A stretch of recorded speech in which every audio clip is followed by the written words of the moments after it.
Welcome to the Strength Connection podcast, a show to share stories, insights, and experiences from some of the greatest coaches in the world.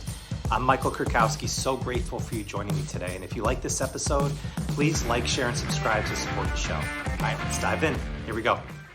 All right, and we're live. Welcome, everybody.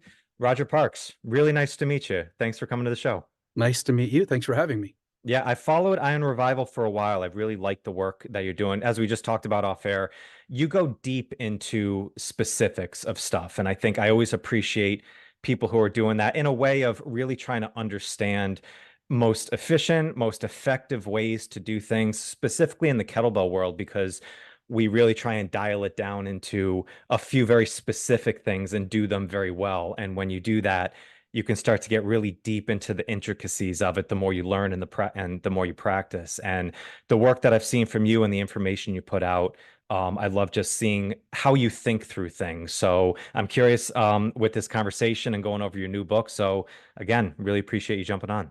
Absolutely. Looking forward to it. Yeah. So I love talking about ballistics and your book, Kettlebell Ballistics here. I love the mathless, excuse me, I'll do that again. The mathless meathead physics of it, which I love. And I'm going to ask you to describe that too. Sure. But I think ballistics is always interesting because, grinds are fun. But if you talk about like the art and the science of strength training, I feel like ballistics really goes into the artistic side. Like there's a grace to it. There's a fluidity to it. And it's like the movement of it, for some reason, to me, it speaks to me more than the grinds. It's great to lift heavy weights and to do the grinds, and I think those are beneficial, but really the practice of kettlebell training, I think ballistics is the one thing that makes it a little bit different than other things. And that's what I've seen from the work that you've done and some other work of going into ballistics. So we're going to dive into it. To really kick this off, though, I'd love to hear about your journey and kind of the comeuppance for you. Like, what got you into this world of strength training and what kind of led you in a direction of looking at more hard style approach and kind of getting into more of the kettlebell approach of training? Sure. As far as coaching, strength training, it's just something that I always did. It was something that I naturally kind of fell into. I was athletic. I seemed to understand things. I was never very scientific, but I liked to lift heavy things, wanted to get bigger, wanted to get stronger. So I started coaching. I'm really bad with dates. I'm 46 now, and I started coaching when I was probably 20, 21, somewhere in there. Yes. So I've been doing century it plus. Yeah. Yeah, I've been doing it a long time. Kettlebells though, kettlebells are newer in the grand scheme of things, and it was not something I was interested in doing at all. I had been coaching, I was probably in my 40s, or about to be when I came to it. I took an in-house certification as an Equinox trainer. And Okay. they have a couple levels. They had a level 1, level 2. And at the time, I'd been doing it for a while, but I wasn't thinking through things as deeply. I didn't really see the value in mastering and going as deep as I do now.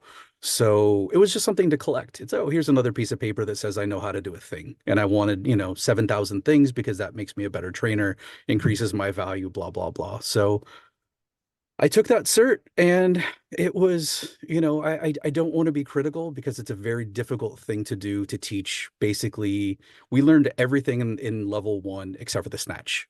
And it's very difficult to do in a weekend, especially without having the preparatory work. The good thing about Strong First, people like to knock it. They like to question, why do you need a snatch test? Well, you need a snatch test because if you don't have to do the things, you're not going to put your heart and soul into figuring it out. You're not going to do the work, and you're going to show up and you're going to learn some things conceptually, but you're not going to internalize the deep lessons that you would get otherwise, having to go through this physical ordeal. So with this cert, I was, it was more of a demonstration than a certification. And more than anything, I left confused. So here I am in the gym, again, veteran trainer, worked a lot with rehab clients who are very, very delicate, really got into learning about how to rehab people more than anything. So, I had a pretty good working knowledge of the body, and I understood things, but the kettlebells, it just was not happening. I didn't get it. So I asked some coaches, two other coaches in the gym who had been working with kettlebells for a while. and I believe one, if not both of them, ended up being strong first coaches. Okay. And they got into an argument over the right way for me to do something. And I'm sitting there with a bell racked, and they're positioning me. And anybody who's newish to kettlebells knows how much that hurts to Yeah. have that before you really build Like up the that sand callus. dial goes over, your energy is just draining down. Yeah, Yeah. and like they're having an argument over my head about the right way, the wrong way. I'm like, guys, this hurts. I learned absolutely nothing other than kettlebells hurt my body. Mhm. And I realized, going back and thinking about it, I realized what a bad interaction it was because there was no context. There Mm. was no conversation about how does this particular skill relate to me? And I don't think that they had that vocabulary. I don't think they had thought about it. They were in that kind of I call them the manual readers, and the Sure. manual is helpful, but when you just recite the manual, I don't know that you've really gone very deep as a coach. So I was there for probably a year or so, and I was poking along and trying to figure them out, but everything always hurt. Kettlebells hurt me, Mhm. and I'd shied away. And then Jeremiah, he came on. He's somebody, for people who don't know, I work with these my partner, someone who I work with at the Iron Revival, and he had this thing he wanted to do. He well, actually, I remember now. He's a little bit younger than me. He wanted to get strong for certified before he was 40. Okay. So he's like, let's do it. And I'm a good friend. I was like, well, I have zero interest at the time. I'm looking at rehab stuff, and I'm looking at these crazy strong first people. And, here's this bald Russian guy with a hairy chest calling everyone sissy and, saying squeeze this and squeeze that. I was like, I don't really know, but all right, cool. I'll go along with this.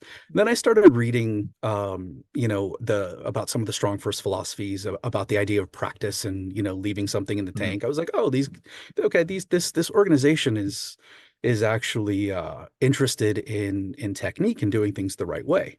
Mhm. So went through level one, had an awful experience. Like, it was beyond terrible. I was thinking that I was going to learn some stuff, that these people are really all about their craft, and like, this is hazing. Like, this is not fun at Mhm. all. I'm not learning things. I almost left, but I didn't. And I got through it, and I've since actually had different experiences at level one. Not everyone Sure. teaches it the same way. Mhm. But for some reason, when I got back from the cert and I was ready to be done, it really bothered me that I couldn't figure this stuff out. It's Mhm. like, what is the issue? So I stuck with it. I still didn't really have a lot of it down.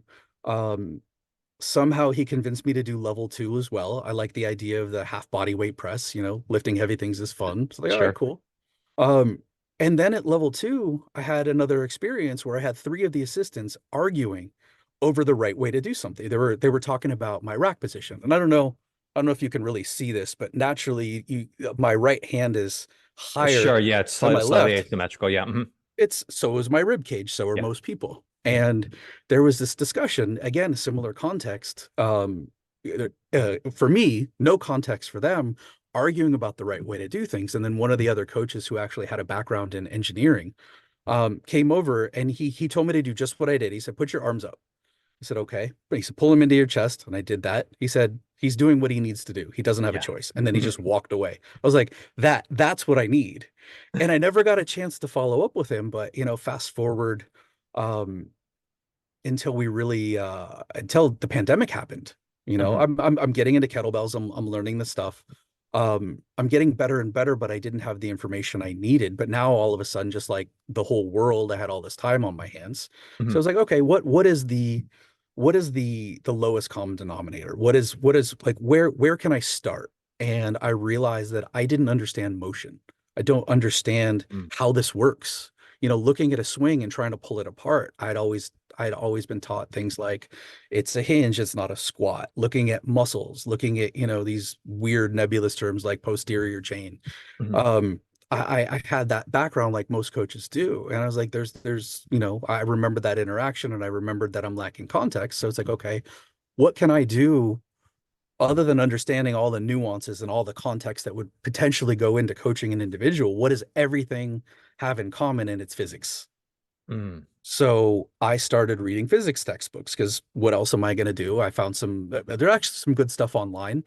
People yeah. like to knock it, but there's some free college level books, and I just started reading. And I got through a couple and realized, okay, well, these aren't really for me. They think that they're saying one thing, but to me, I've got a literature background. That's what my Mhm. degree is in. So I'm not a science guy. So this makes no sense. So, I'm reading all of these books, got into some biomechanics. I realized they were also off because they were too heavy in anatomy, and biomechanics is amazing if you want to, engineer a prosthetic limb, but I don't have any plans to do that in the near future. Mhm. So I started finding where the gaps were and asking very specific questions and then figuring out, what is a ballistic? Like, you if you ask me or you ask most coaches, what's a swing? They'll say, "Oh, this is a swing," and then they'll demonstrate it. But But how can actually, you what is it? Yeah. what is it? Why does it happen? And what are the defining characteristics? So that's how I started, and that's why, that's how I got to where I am now. And mostly what I really like to do is I want to figure this stuff out. I love working with coaches. Mhm. I love working with people to give them a framework and a vocabulary to look at motion and look at movement in context to keep Mhm. people safe and to be um, more effective. Yeah. I love that. It's interesting what you said there, like didn't understand motion. I want to ask you to elaborate on that.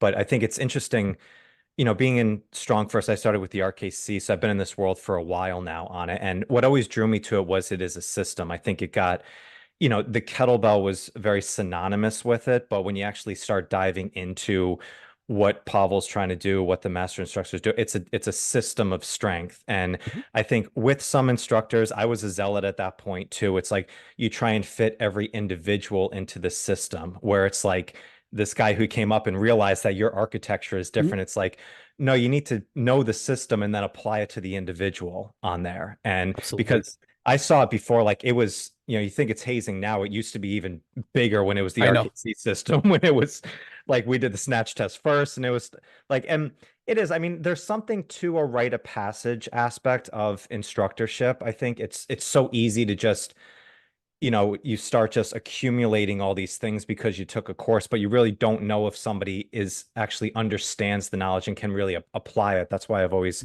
respected the work of Strong First, because you have to still be able to do some sort of practical application of this and show that you're doing it consistently. I think there is Sure. some merit to that on it. When you said you realized you didn't understand motion, you were already a coach for 20 plus years on Mhm. this. So you understood mechanics, probably understood strength. What do you mean by you really didn't understand motion? What is a thing? What is an object? What is force? What do these terms mean? When you want to move something, what are the fundamental things that you need to understand? What are the assumptions we make? In one part of the book when I'm talking about inertia, I've got this microphone in front of me, and there was not one time when I saw it on the shelf in front of me that I thought, "Huh, I better strap this down." Mhm. I understand the normal force. I understand that there's a flat surface matched up against a flat surface and equal contact forces that balance each other out. You make all these assumptions, but you don't know what you're assuming. Mhm. And when you understand um, the basics of when you're looking at motion, specifically, I'm looking at classical mechanics, that branch of physics, and I'm not interested in biomechanics. People are like, "Oh, you're into biomechanics." I'm not into biomechanics. I Mhm. don't know about biomechanics. I use some similar principles, but this is just basic stuff that will work with all human bodies. Um, I've learned some basics, and when you learn about classical mechanics and Newton's three laws of motion, you quickly realize, okay, one, most people actually state them incorrectly. Mhm. That's not actually what it says, but it's like, what does this mean? And science people have been using it, and people who know math, they think that, they'll give you a mathematical description of some formula, some equations, like, oh, if you have this and this, and then they start talking about Newtons. I don't know what you mean.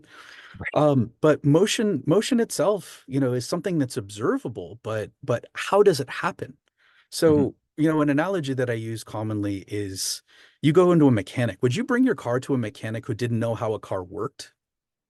Right. It doesn't, like, you need to understand some basics, assuming you don't have an electric vehicle at the moment. Mhm. You need to understand some basics of an internal combustion engine. And Right. I wouldn't bring in my car to a mechanic that didn't know that. And I was like, oh, I'm a mechanic that doesn't understand cars. Mm. So I knew a lot of anatomy and I knew a lot of muscles, but how does motion actually happen? What is inertia? Can I define it? Can I use it?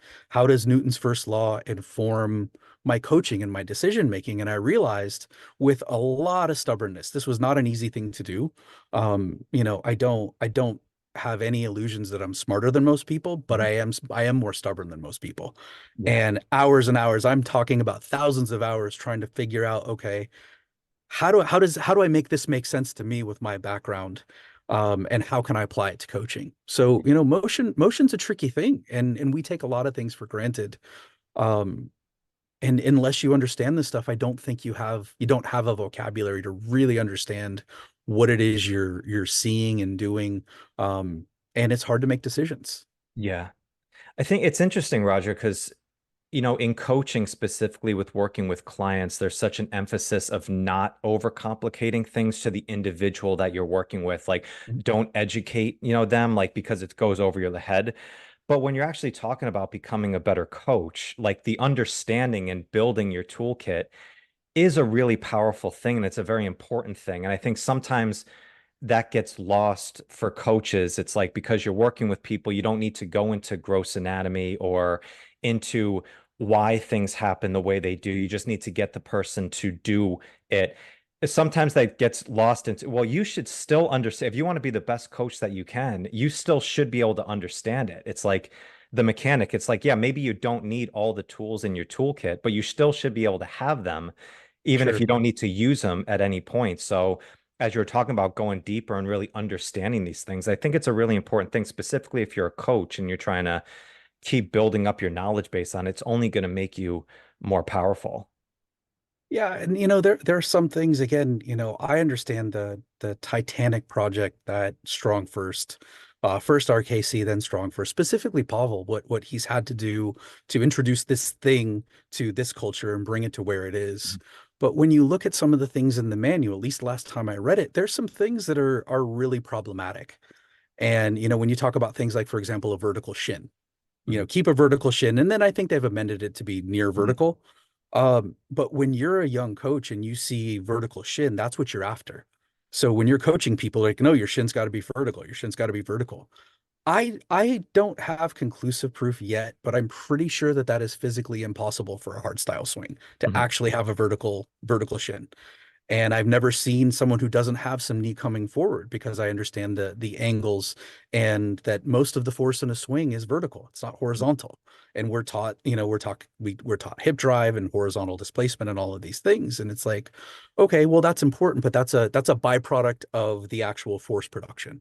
So Mhm. when I say how we make motion, it's you can differentiate. Some people within the strong first community will talk about force production versus force projection, and those are different things.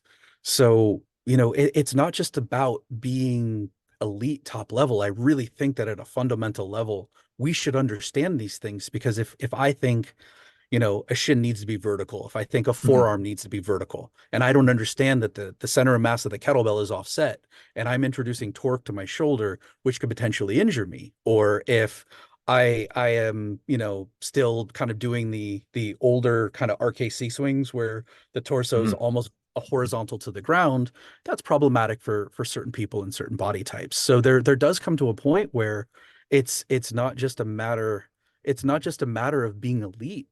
In my opinion, should be basic information that coaches know. Yeah. It's funny. The vertical shin thing, that brings me back on there because I remember those days. I do know, like, I've had many conversations with Brett about this because a lot of stuff has been amended over the years Mhm. on it, because it's like I think it is actually impossible to have that vertical shin and still do a hip, especially when you start adding load and you start increasing the Sure, load, up there. If you're going to swing a heavy bell, it's going to look a lot more, it's an athletic based position. It's a hinge probably dominant first, but you are going to have some knee bend that's going on in there. Uh, sure. yeah. So Well, when you got into this, you said like you really wanted to understand this and you really didn't like you didn't like it at first, like it really wasn't something that grabbed you from there, but you dove really deep into it. Was it more, did you see like there's something to this that I think is beneficial, or was it more like I really just want to understand why this is, some people see benefits of it, and I really just want to understand the tool more? Was it one versus the other? At first, it was stubbornness, and just this doesn't make sense. I've been doing this a long time. Why don't I know these things? But then I started seeing value, and I started seeing a lot of transfer to the rest of my coaching. Just understanding like little things that I had never called into question, never thought about. And often, if coaches haven't had specific coaching on a particular movement, they don't intuitively understand how the movement should best be performed to get a specific outcome based on the context in front of you. And Mhm. I realized, wait a second, these are the things that I need to understand in order to be a better coach and understand movement better. I look at the kettlebell as a unique tool because I think it is one of the best tools that will provide feedback. It shows you how well you're moving. And another analogy I'll use when I am working with coaches, we tend to look at things that we lift, whether we're focused on a kettlebell of a particular mass, a barbell, whatever. We look at the thing rather than at the body. Mhm. And it's the analogy is, we're very earth centric. We're focused on this thing that should be orbiting around this other thing. Mhm. And when you understand when the sun is doing what it needs to do, the planets are going to do what they need to do. So rather than being focused on this thing, which I could make a pretty easy, well documented neurological argument for, it's better to focus on the body than it is to focus on the bell in Mhm. your hand. Then suddenly you're focused on, you have this medium that allows you to get instant feedback into how well you're moving. And you can even get, I mean, to me, this goes deeper. This goes spiritual. This gets into, I know based on the way I'm swinging, how clear my mind is. I understand if things are in sync, and if I can't swing, there are things that I'll try for a few times, and sometimes I'll just walk away. I'll do a different lift. But Mhm. it's just there's so much feedback here. So I realized that the kettlebell was going to teach me a lot of lessons in life. It was going to teach me a lot of lessons in movement. And if I can really understand why this thing behaves the way it does, um, rather than just the platitudes, oh, when there's banging at the top of a snatch, it's because your grip is off. I don't think that's true most of the time. Mhm. But when I realized why, and I came up with a system and a way of looking at things, I got a lot of benefit out of that. Just as a human and as a coach. Yeah. That's interesting. I've talked about there's that spiritual connection with ballistics in there. For me, it's more of snatching. And it's funny because I'm on a sinister journey right now, so I'm doing a lot of heavy swings in there. But I go down to this lake and just snatch a light bell, and there's something about that connection where you know if it's feeling right, how clear your mind is, and that's a beautiful analogy you use there. I've heard of the feedback, and I agree with that, but the talking about focusing on the body with the analogy of the planets, I think that's a Mhm. beautiful one that people should understand. It's like, yeah, that's a tool, it's right there, but what is it doing for the body? Well, the more feedback you're getting for the body, the more you're going to be able to know whether you're on the right track or how to adjust things, and you're going to be more in tuned with your program. And there's other tools I think that can do that, but the Sure. kettlebell does seem like there's something extra to it. And I think it is because of the ballistics. As I said, I think the grinds are great, but there's something to the ballistic motion with the kettlebell that is unique, not just on the physical side, but really getting into internal feedback. I've talked about people who are very new to strength training who can start to understand some internal feedback when they start swinging or snatching a kettlebell from there. So, with that, of you going into ballistics and writing this book, you said mathless meathead physics on Mhm. that. What do you mean by that? Um, there are a couple points in the book where I ask people to do simple arithmetic. Mhm. Um, and I will introduce units like newtons, which is a unit of force. But the way this stuff is usually taught is there's a very brief kind of theoretical overview and then pages of equations. And you're essentially learning how to take a language you already presumably know, which is mathematics, and apply it to this other thing. And people who understand physics, when I've been lucky enough to interact with them, they're very difficult to talk to because they think they've said something to me they haven't said. It's like, okay, you've used words, but no communication has happened. I have Mm. no clue what you're talking about. And they start rattling this off, and they're like, oh, and I'll say, is it this? Like, that's what I just said. Like, no, dum dum, that's not what you just Right. said. You just said a bunch of stuff that I don't like. You're speaking French, I'm speaking Chinese. We're not communicating. Mhm. So by mathless, what I'm trying to do is distill the physical properties of the observable properties of these laws of physics and show how they will apply to coaching. So as an example, when people look at, Newton's first law, and it's the, the one, the equal and opposite reaction. Again, that's not what he said, but that's how most people hear about it. There's an element of Newton's first law that talks about um, an object is going to maintain its current path or its current line if it's moving, unless something moves it from a different, from a different Mhm. direction. And you can take that and then apply it to an equation and solve a problem, which is usually what happens, but that's not what I want to do. I want to pull that law apart. I want to explain it practically. And then I want to say, okay, well, if you see motion in any direction, it means you have motion coming from the opposite direction. If a bell is flipping up, then there's something in the opposite direction at some point that is causing that to happen. If your knee is diving in, then something's pushing it that way. We've got pushes and Mm. pulls, and when you look at lines of motion, this is something that's very practical because usually, you hear coaches talking about, skills aren't right, and they start talking about muscles. And when you start talking about muscles in this complex situation, it's like throwing darts in a snowstorm. Like maybe you'll get lucky every now and then, but you're probably just guessing. But when you see a knee coming in and you can start to say, well, wait a second, that knee must be pushed in. So either something's directly pushing it, the force isn't channeling through your body properly, something's wrong here. Then you can isolate it to a moment in the exercise. At the end of the book, I talk about the algorithm that I have to analyze ballistics. Things need to happen in a particular sequence. And if you can't get one part of the sequence squared, you can't move to the next part. So you say, okay, well, where is the problem happening? What is the direction? And then I can start applying, and sometimes I'll use anatomy and Mhm. just, practical knowledge. Sometimes I will do that, but I now have a set of rules that I can apply. So I Mhm. want people to understand the basics of inertia, how force works, how force actually adds up to momentum, things like impulse. Rather than talking about the math, I want it to be practical. I want it to be something that someone like me without a background in it can use to get really, really strong. And the Mhm. meathead part is I've used all of this stuff to lift heavier and heavier things. This isn't stuff that's conceptual. It's like, okay, I'll read this stuff and then I'll go down into my gym. I've got a little gym that's kind of underground, and I'll just stay down there for an hour or two trying to figure out um how does this stuff work? So Mhm. it's not equations. It's meant to be practical. The pictures in the book are not a bunch of lines and diagrams and traditional stuff. It's these are concepts. These are situations where this stuff actually happens, and then I take it and apply it in a practical way to get really, really strong. Yeah. So when you're down in the dungeon and you're working on this and you're saying, how does this work? What is your what's your approach to that? Are you like looking to solve are you looking for feel first, or are you going through the sequence of ballistics and seeing where things are at? Like, how are you approaching like seeing how this works and then applying it and then getting better at it? Usually what I do, and it's not just ballistics. This is actually the ballistics book is the first of the two. I'm gonna do one on grinds. Cool. A lot of the concepts are the same, but they are applied a little bit differently.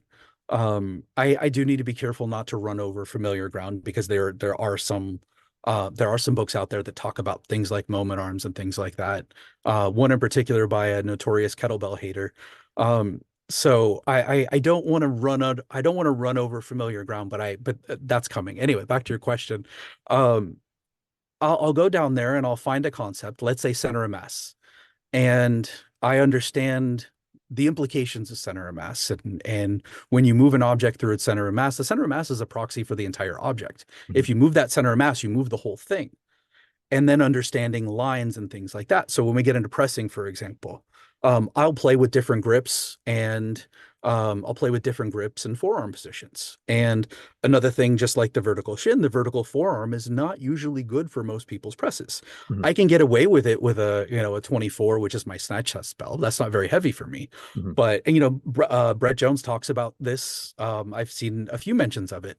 As soon as that bell gets heavy and the center of mass starts moving farther and farther away from the main joints that are moving the arm, you have to move this bell to Yeah. keep these things lined up. Otherwise, you get a moment arm that's getting bigger and bigger and bigger. And I'm trying to press a 48-kilo bell with that bell way out. I'm going to Yeah. tip over, right? Mhm, So I take the concepts and I just apply them. A lot of it's trial and error. So I have the basic notion, and then I say, okay, well, what happens if I do this? And sometimes I don't know what I'm seeing or what I'm feeling. Okay, this is better. Why?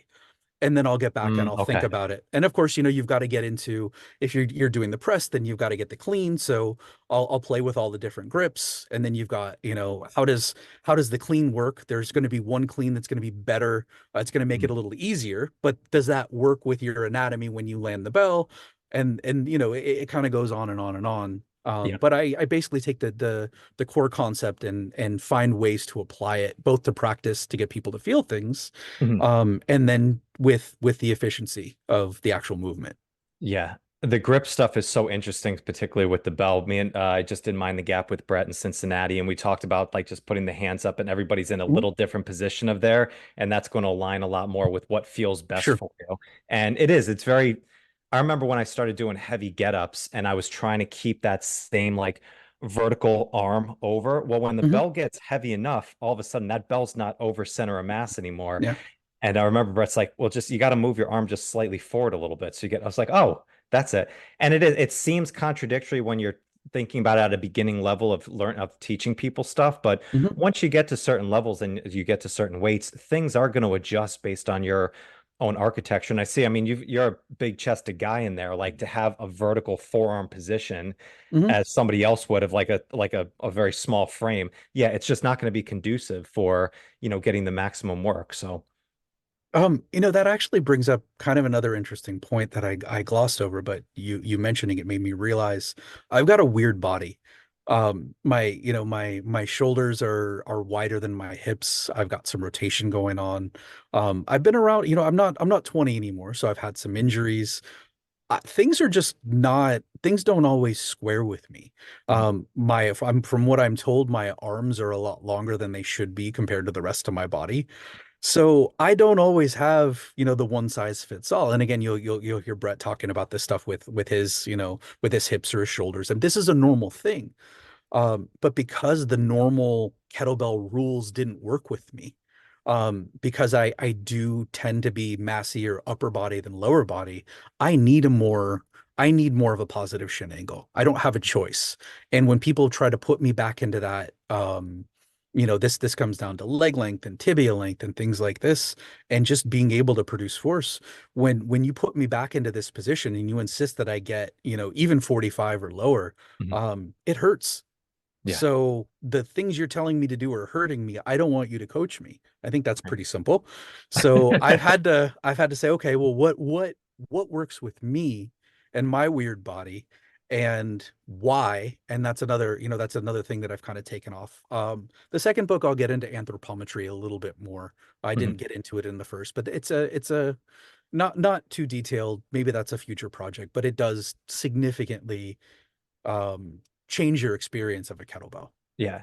So in this book and really focusing on ballistics and Mhm. getting in and when working this out, what are some things that you found out or really learned even more about with ballistics of is it certain movement? It's kind of like, or where do people struggle with like learning ballistics of getting in? Like, is there specific things that you found that maybe really kind of shocked you of like that you learned as you were going approaching this book and learning more? The big thing has to do with the force you're actually producing. Is that force is it's vertical. You were opposing gravity, which is vertical. People will say gravity is not a force. That's totally fine. It behaves like one. It has a predictable acceleration and a predictable vector. So we'll just pretend. But I was taught, and I think a lot of strength coaches are, especially with a swing, it's horizontal force production. And we see someone, oh, well, who would this be good for? Oh, a runner or a sprinter, somebody who wants to move forward. It's like, okay, but the horizontal force production is a byproduct of the vertical force production. It is, think back to cartoons or cheesy sitcoms. You see someone walking in a backyard and there's a leaf rake laying on the ground, the kind of the stiff ones. Mhm. Your foot comes straight down pretty much, steps on the thing. What's going to happen to the handle? The handle's going to come up in an arc, right? It's not gonna go straight down. It's not gonna go straight up. It's gonna come up in an arc. Your vertical force made this arc happen. And Mhm. this is the same thing that we're seeing in a swing. A swing is just a ground reaction force. That's why when people say, "Oh, a swing is a hinge," it's like it's not. It's a swing. A Mhm. swing is a swing. It's a ground reaction force. So you need to understand that you need to put force down. Then you start getting into contact forces and Newton's third law and all that stuff.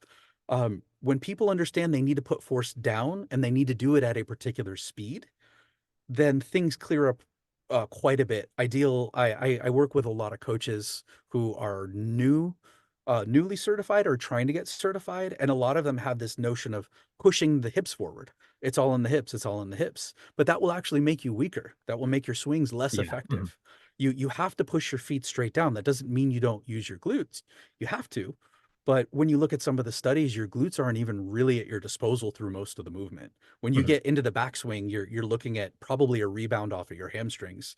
And when you look at the basic, when you look at how things line up, let's say these are your feet, as your pelvis is coming forward, as you're getting to stand up, these two things line up, and you actually can push vertical force through the pelvis, which will make the bell swing a little bit more. Mhm. But the idea of vertical versus horizontal was the biggest switch, Yeah. because I That never heard it. it's interesting. I never heard of that either before a couple years ago when having some conversations. Tim Allman's done a lot of work on this with his stuff with snatching and then going into a lot of one-hand swing work. And Mhm. because I like what you said there. It's not a hinge, it's a swing. I'm like, I think that's the most beautiful thing right there. But what's interesting is if you only focus on the hips, what I found was a lot of people stop using their legs a lot and they lose the leg drive when they're only focusing on the hips. And I know Sure. you brought this up at the beginning of your book of like the leg drive is really the most powerful thing. That's what we're aiming at to produce that force. And I thought that's a really just interesting distinction of coaching is if you only focus on talking about pushing the hips back, people are going to lose all these big muscles that they have in their leg and it's not going to feel as powerful. Sure. Now there is a caveat there too, and Mhm. I do let people know this.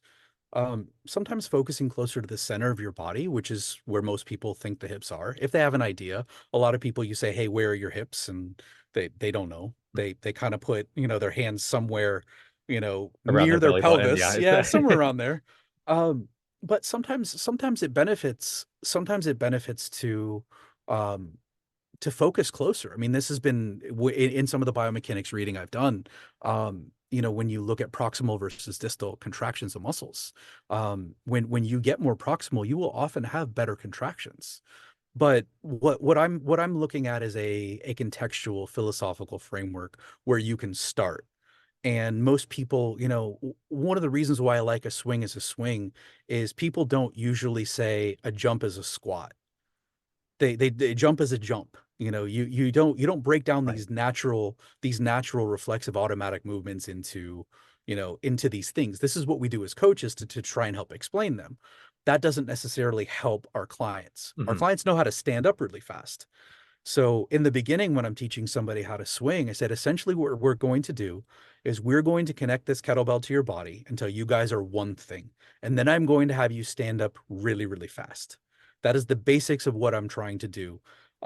It works significantly faster and significantly better than all the gobbledygook and all the stuff I used to do talking about hinging and hip drive and blah blah blah, because Mhm. that is the nature of ballistics. You attach a kettlebell to yourself, you move your body the appropriate way, And sometimes there's some secondary things you need to do, like a snatch or a clean, where Mhm. you redirect it.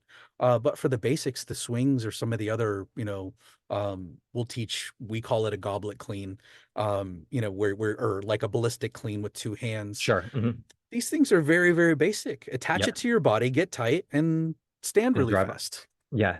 Do you have a preference for kind of speed and acceleration and ballistic training from the swing and the snatch, either from the work that you've done on a physiological side or even like a personal preference? Do you find one is better or more efficient for training than the other one?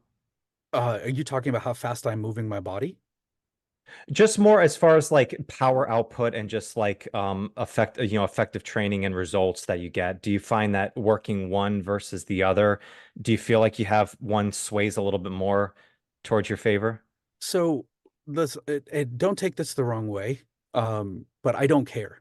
Mhm. And why I don't care is because I'm so focused on if you move this way, you're probably going to get that result.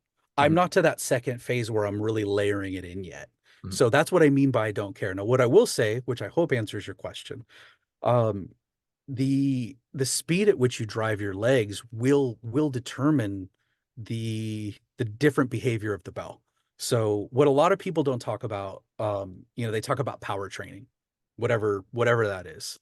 So to make a this is what I think when you look to define a ballistic lift is a lift where there is at least a moment where the bell is only influenced by gravity. That's it.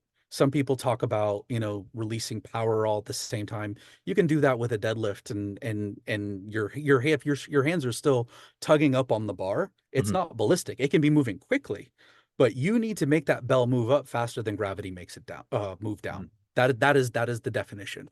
So any swing, if your swing is if it's, your swing is swinging, it's ballistic. Now the question though is what type of leg drive, and this is where we get into impulse. Mhm. So the formula for impulse is force multiplied by time. So but then you start to get into inverse relationships. The faster you produce force, the less force you can produce, and that gets into the force velocity curve, which Mhm. a lot of people are familiar with. So if I'm looking, let's say, if I'm working on a continuum, and if I want to do, let's call it endurance training or capacity training, I know that I can't use a really heavy bell, Mhm. okay, because that's going to tax me out. There's going to be too much intensity there. I need to move my legs a little slower, because if I go too hard, okay, I that's when we get into energy system stuff, and I do mention this very briefly.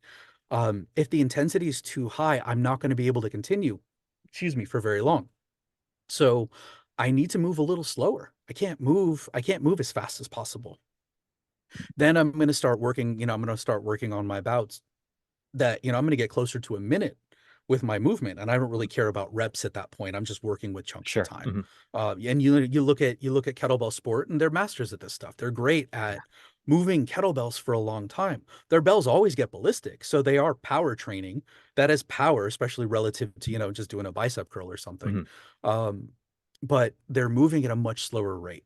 Now, when you get into the idea of, let's say, um, there's a differentiation between maximum velocity and maximum acceleration, and these are Mhm. these are really important things. So the analogy that's in the book that I usually use is, let's say you and I are in a race, okay, and we are running our top end velocity is just speed with direction, okay. So let's just even make it simpler. Our maximum speed is the same, okay. Mhm. You and I identical. Who's going to win the race between me and you? And one answer is the person who gets to maximum speed fastest. Mhm. So if it takes you 35 meters, but it takes me 45 meters, it doesn't matter that we're both, we can both move at that same top end. Mhm. You got there faster. So in that, let's say we're doing a 100-meter race, in that 100-meter span, you are producing more of your top end velocity than I am. Mhm. So you're going to cover more ground in the same period of time, or the same period of same period of distance rather. Mhm. So you just beat me in a race and you hurt my feelings. Right. So I want to Sorry, win next Raj. time. so so what am I going to do? Well, I don't need to worry about maximum velocity and what are Mhm. the things that might go into that. And I'll get into that in a sec. But I want to worry about acceleration. So now what I'm going to do is I'm going to take a kettlebell that's probably closer to 30%, but for some people they can go up to 90 of my maximum bell. And Mhm. I'm looking to move this thing as fast as possible. Yeah. That is what I'm trying to do. On the way up, particularly for this case, but let's say I'm looking I roll back the video and I'm looking and my knees are kind of collapsing when I'm landing. So I'm not controlling, or what most people will call Right. decelerating. So then I'm going to work on the way down too. So I'm moving this thing as fast as I possibly can. Moderate bell, I'm probably going 3 swings. If I Mhm. figure each swing takes me 2 seconds, I've got 6 seconds. I'm not going up to, a lot of people will give you 10 seconds for Mhm. that fast, real powerful part of the energy system. I don't want to approach that. I'm doing 3 swings and I'm resting for a long time. So Mhm. I'm teaching my body how to produce force faster. Mm. So then next time, when I do this, next time we have a race, maybe we'll tie, or who knows, maybe I'll even win, right? Now the other option though is like, you know what? I'm never gonna accelerate as fast as this guy. Mhm. I gotta I gotta get a Work on more my powerful velocity. motor. Yeah. Yeah. Mhm. So then I'm gonna start, okay. What I would probably do is just do some really nasty strength work and just lift really, really, really heavy things. Um, and have some kind of metric that I'm measuring to make sure it's not slowing me down, because it could. Mhm. Okay. Power lifters and sprinters don't train the same way with the same weights and the same frequencies. So I'm going to see if I can get a bigger motor. And then what I'm going to do is, with my ballistic work, I'm going to get a heavier kettlebell than I used before. I'm not going to try to move my feet as soon as I possibly can. There's going to be a little bit of, it's almost silly to say because the swing happens so fast. There's going to be a tiny little lag, because if I try to produce force quickly, the object is going to get heavier and I'm going to actually move slower. Mhm. So like if you take, I don't know if you've ever done this. Let's say you've got 400 pounds on the floor. Okay. And you're going to pick it up, straight bar deadlift, and you're going to walk up to that thing. Are you going to walk up and try and yank it off the floor as fast as you possibly can? Or are you going to wedge into position and Gonna make wedge it sure that, first and then try and accelerate it as fast as I can. Yeah. well, but this is what's interesting is you're going to squeeze. If you try and go as fast as you can, if you Right. try and Right. go as Yeah. fast Mhm. as you can, that bar will literally be heavier than 400 Right. pounds. Right. Right. Mhm. Yep. So you're taking a 400-pound deadlift and you're trying to make it an 800-pound deadlift Mhm. potentially. That's not going to work. Right. So you're going to attach yourself to the bar, and you're not going to move slow. No one's going to do that, but you're also not going to yank and try and lift it as fast as you Exactly. can, Yeah. It's a different because approach. Yeah. Mhm. then it's not going to move. Mhm. So if you're going through then the continuum, my leg drive will be a little bit slower, my bell will be heavier. I'm going to give myself more reps, but Mhm. that's how I'm going to attempt to try to increase velocity. So I'm going to get really, really strong. I'm going to move heavier things, and I'm just going to try to increase. I'm going to try to increase the size of the motor. Now there's going to be some overlap, probably between all three, but definitely between the last two. So I don't want Yeah. to, it's really difficult to train. It's really difficult to train, in this case, maximum velocity and not acceleration, and vice versa. Yeah, and But I love that distinction that you put on there because I think a lot of us understand the velocity piece more than the acceleration piece. And I think ballistics are a really great way of working both, but you have to know that yin and yang of both of them. That's sure. why I think that aspect of submaximal lows and working on that acceleration of it, I think, the velocity work, I think people understand progressive overload a little bit more in strength, and I think that's a little bit more synonymous. Yeah, get a heavier weight, and Hmm. might move it slower, but you're working quote unquote power. But Sure. acceleration is something completely different than speed, and we don't make that distinction a lot. We just think, oh, this is the fastest. It's like, well, are you getting to your top speed faster? Or are you just the fastest person out there? Yeah. This is why I think Usain Bolt's so interesting because he's not the fastest guy ever off the blocks, and he just Nope. ends up being Yeah. the guy at the end anyway. But I like Absolutely. that you made that distinction of it because I think the acceleration training is very important for people to work with, and getting into a lighter bell and with a low amount of reps, maybe 3 to 5 reps. And why I asked about the swing and the snatch is because I just found that working with people with the snatch for the acceleration piece seems like it's an easier way to coach people versus a swing. I didn't know if you maybe had that same experience or something completely different. I would say probably practically, and not from a scientific or Mhm. physical way, but from this is the art of coaching. There, you have a lot more opportunity for feedback during a snatch. Yeah. The swing is less complex. Doesn't mean that it's less effective. It doesn't mean that we're not dealing with the same principles. It just there are fewer things that are happening. Mhm. So when you're really getting into um when you're really getting into the first pull, the second pull, the lockout, all these things with the snatch, you have a lot more that can go wrong, and you need to really make sure that the velocity of the bell is exactly what you need it to be, because you've Mhm. got a very specific objective.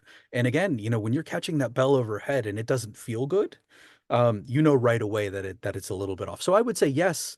I would say yes as a practical matter. I would say that that's probably true.